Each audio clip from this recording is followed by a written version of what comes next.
Hello to my fellow history lovers and people that think if I learned something new, it will be a good day. Today's question is about Yorktown, and you're going to have four options, A, B, C, or D, so it's sort of like one of those fill in the dots. Let's see how you do. What is the significance of the Battle of Yorktown?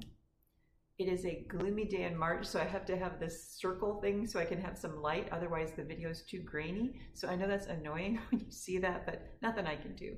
Anyway, what is the significance of the Battle of Yorktown? Is it A, it marked the end, more or less, of the American Revolution? B, it marked the first Patriot defeat?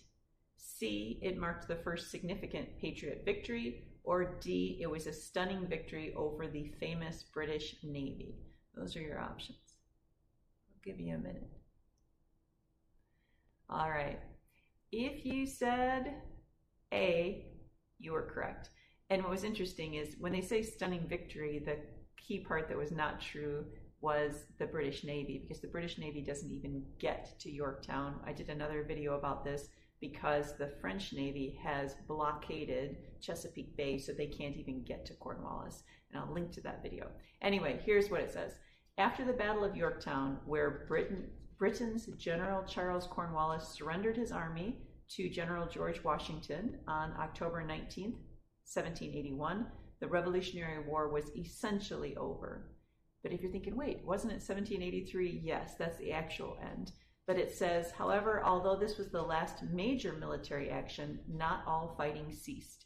British soldiers, loyalists, and their Native American allies continued to fight with Patriot settlers and soldiers, and the Continental Army still recruited men to participate in the frequent skirmishes occurring throughout the new country.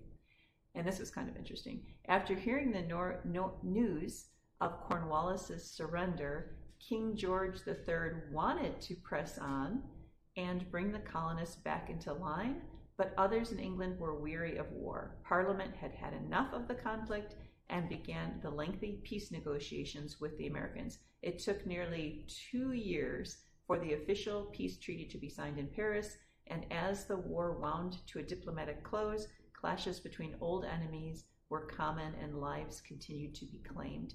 And what's interesting, and I'm going to do another video on this, is during this sort of waiting time is one of the times Washington is most challenged by his officers. In fact, they, quote, stop bowing to him and speaking to him with respect, and he deals with one of the big crises, really, in the Army. But I'll do that.